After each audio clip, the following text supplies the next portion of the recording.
Let's go out to the Toyota of Hollywood guest line. Shop over 1,500 Toyotas indoors and one of America's largest showrooms at Toyota of Hollywood on 441 between Hollywood and Sheridan. Always love talking a little Dolphins with the co-host of the Fish Tank podcast. You can also hear him post-game on the Miami Dolphins post-game show with OJ McDuffie and Travis Wingfield. Seth Levit joining us here via the magic of Twitch. What's going on, Seth? How are you, man? I'm doing great. I never thought that I would find myself in a Twitch universe, so I appreciate you guys having me here and trying to get this old dog, teach an old dog a new trick. Well, look, it could be dangerous waters out there, man. You never know. What I hear. You never know what you gotta watch out with some of the chatters out here. But all in all, we have a pretty good time, man.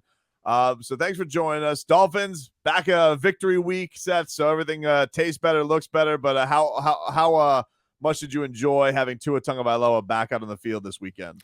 I mean, it was fabulous. I think from start to finish, right? You had that Sunday night energy. I heard Coach McDaniel liken it to a Heat game, which I'm sure you loved. But the lights out, everybody's holding up the phones like it was a rock concert or something, and the smoke. There was that incredible. The Dolphins content team did that incredible video. I don't know if you guys saw it, where they followed Tua out through the tunnel from kind of whoever was behind him's point of view. That was really cool. And the offense just runs differently. I mean, there were, as the game went on, we heard Tua talk about it. You heard Coach McDaniel talk about it. There were definitely some misses. Some of the efficiencies seemed to be thrown into reverse there. But that first drive reminded you like, oh, yeah, this is what this looked like, and this is what it can look like. And I think he'll get his sea legs back underneath him. And even not playing, I think, at his best, it just is a different offense when he's under center. And I think that's pretty darn clear. Were you shocked? Like, I mean, I knew he was going to make a difference. But this is a different offensive team with Tua in there. 100%. I'm talking about even from running the football, the RPOs, the quick passes, where the passes are going in, on the football field. Because I tell you what, when you put the other two quarterbacks in Teddy and who's Skyler and Skyler, the ball doesn't nearly go down the middle of the field as much. No, you're exactly right. I mean, you're right. So was I shocked? No, I think it kind of clicked with me. And again, it's hard to really evaluate what it looks like without him, because that 3-game stretch was just so bananas.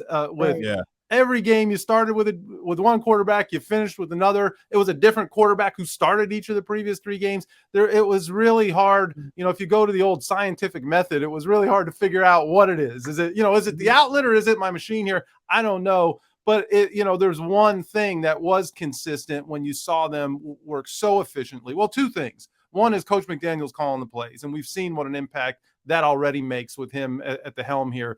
But the other is when Tua's under center, it just is a different football team. And you're right. I think it's how quickly he makes those decisions when he's making quick decisions. I think when he doesn't, then things can go sideways. And I imagine that's with any quarterback, except for you've got some of these the Lamar Jacksons or whatever that somehow just become magicians when everything breaks down around them. But just how quickly he's going through his progressions and making those decisions and getting the ball out. And you're right, he absolutely exploits the middle of the field.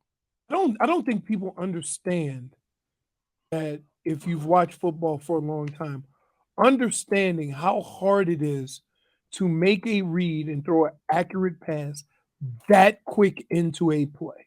Yeah. That is a talent in itself. I can't imagine, right? I can't imagine how any of it is. I sit here and comment and talk about what this guy should have done or couldn't do. I couldn't do it out in the streets, playing pickup ball or what have you. But you're right, and I think that's what are the things that makes him elite. You draft a guy 5th overall. It isn't simply because he won a championship at Alabama and made one throw as a freshman. There's no way that decision was made based on that one thing. And yes, you have to look at all the comparatives and who is he playing with and who are they playing against. But what makes him elite? I mean, we heard this from Ryan Fitzpatrick before Tua was even starting, and it's that accuracy and that ability to get to that first or second read and make a decision and make it quickly. And it's not always the right decision. And sometimes he does miss guys. And that's easy for us to say with the eye in the sky and getting to watch it 3 times over and saying, look, this guy's open. And what was he looking at here? But to do it in what is it, 2.4 seconds or something, Leroy? You have to do it that quickly with some big, nasty dudes chasing after you. And he does it really well. And then when you go look at the metrics and, passing efficiency and QBR and fourth quarter rating and all these things, even not having played his best this last game, you start to see why he's starting to climb the charts amongst the NFL's elite quarterbacks. What was Seth Levit's honest reaction when Mike McDaniel decided to go for it on fourth down instead of kick the field goal? Yeah, this was a hot topic for sure for everybody. So, I mean, we were all wondering what was going on and why is he not just taking the 3 points, go up 9? I mean, all the things that everybody said. There certainly was a buzz in the press box about that, but I think what was even more surprising to me was the play call itself. And again, who the heck am I to challenge, play calling of an NFL head coach, and certainly one who's really good at calling plays. But that just didn't seem to me like the most successful play. Or maybe it was. Maybe the thought was that nobody would expect us to run this again, and that's why we're going to do it. But and I guess if you go watch the film, people are breaking down that, and Leroy, you would know this better than I. It looked like there was an opportunity with a lot of open space there over to the left, and instead he kind of went back towards the middle to the right. Chase Edmonds did, and the play blew up.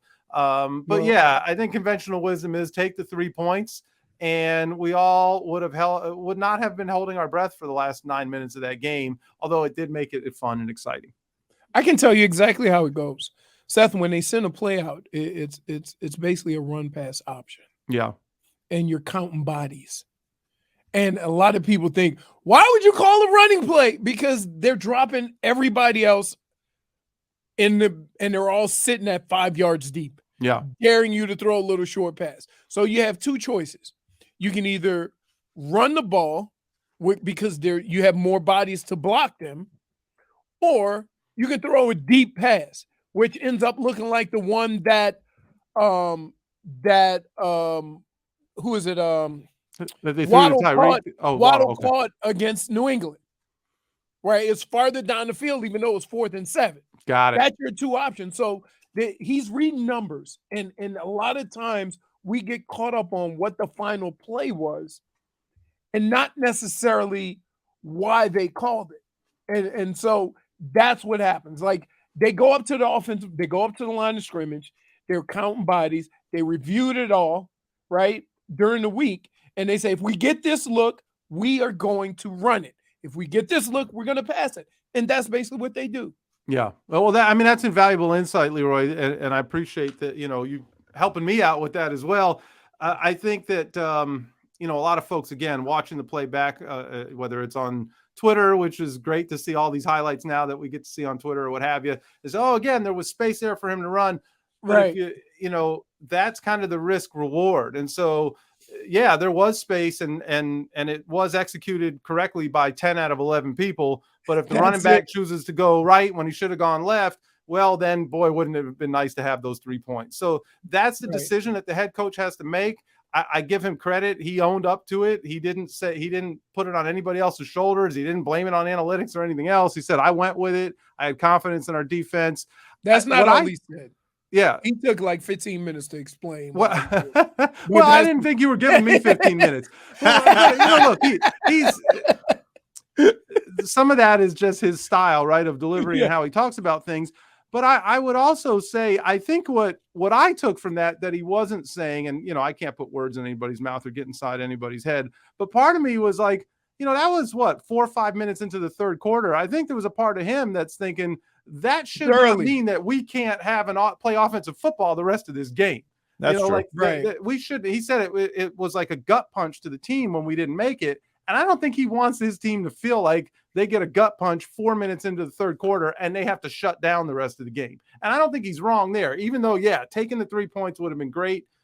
You got a decision was made. Go out and try and execute. It didn't work. Well, we're going to have a lot more opportunities to score points the rest of this game, and they weren't able to do so. Thankfully, the defense stepped up. We're looking back on it, but when you think about the situation in which he did it, it wasn't 8-9 minutes left to go in the football game. Right.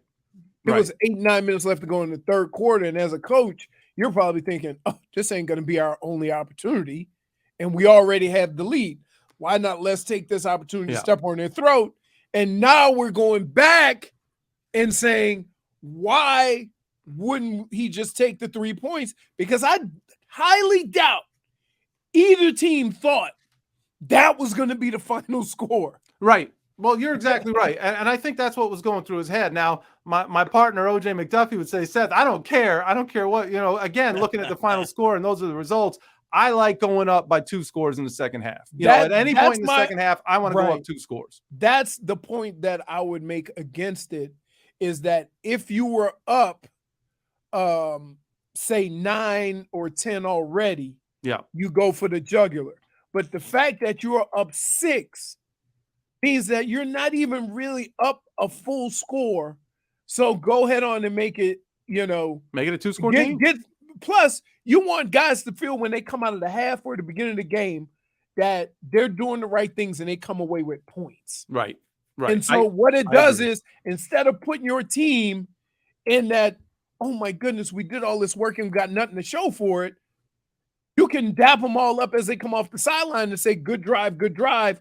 We got a 2-score lead. And he kind of took that out of the equation. Yeah, for sure. For sure he did. I think he still wants his team to be able to respond regardless if that's what happens. The great thing is, if you're a Dolphins fan, that we can talk about this and complain about it and overanalyze it, but at least we can do so at 4-3 and not 3-4. Exactly. Seth Levit, he is the co-host of the Fish Tank podcast with OJ McDuffie, also does post-game with OJ and Travis Wingfield. What do we got coming up on the podcast this week, Seth? Well, it's supposed to be Anthony Fasano, and at some point it will be Anthony Fasano, who's a great guest. We interviewed Anthony. He was fabulous, talked about a lot of fun stuff, his upbringing in New Jersey, getting traded here, and really the success that he had. I didn't recognize how significant he was to this offense over the period of time that he was here. The guy had, I think, 26 touchdowns as a Dolphins tight end. I mean, he definitely put up some numbers while he was here. But for whatever reason, I don't know if you guys run into this, the folks at the NFL or their hosting platform, we tried to post it this morning and it ended up as an episode of Drive Time with Travis Wingfield instead of the Fish Tank. So now they're scrambling, trying to get this thing back. So technology is great until it fails you. Look, you guys will find it. It'll get fixed. But yes, podcasting, posting issues, everybody deals with themselves. So it's an adventure. But at some point, it will be Anthony Fasano. It will be up there. And so I say, go to the Fish Tank, whether it's on Apple, whether it's on Spotify, wherever you listen to your podcasts.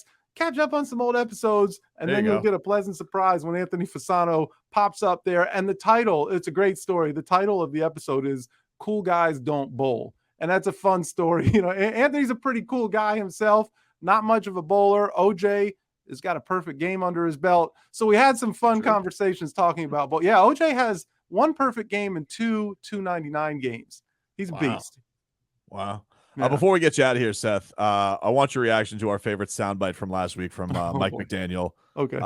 Here we go. Marcos, play this for Don't get me in trouble, guys. Mike, just to be thorough on Austin Jackson, at this point, would you say the likelihood of him being activated before the end of the 21-day window is very close to 100%, if not 100%? Ooh. What would Socrates say to that? Love it. All right. Well, do you guys remember? The only thing that he knows is that he knows nothing. I mean, how fabulous is that? To say absolutes, there's you don't. I feel good that he's going to be able to contribute sooner than later. I don't to say exactly where that is. You're just setting me up to, that's a setup that I'm not going to buy. All right. My birthday, March 1983. Not yesterday. Not yesterday, baby. The only thing that would have been better if he called him Socrates instead of Socrates. I think that would have been fabulous. An old Bill and Ted reference. Look, it's amazing. You guys tell me. Amazing. Yeah, as me the only coach that's doing just pulling out Socrates references. That's what I'm saying. He had one a few Bill weeks ago. Did it? I'm no Mona Lisa Vito of footballs.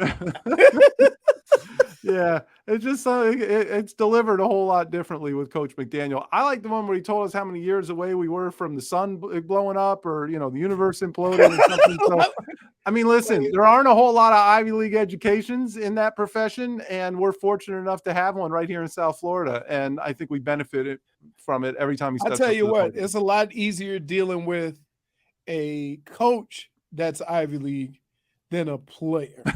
Tell me why. I played with Matt Burke, Yeah. and if he said we're going this way, nobody dare question his decision making because he went to Harvard. Yeah. Well, he did kind of almost invent the game. He was so smart. Seth, appreciate the time, man. Thanks, for always spend some time with us. Go download the Fish Tank podcast. Soon enough, the new Anthony Pisano episode will be out there, but subscribe. You guys get the episodes whenever they go up. We appreciate the time, man. Thank you so much. Thanks for having me, guys. Look forward to it next week. All right. We'll talk to you next week, Seth. We'll take a quick break.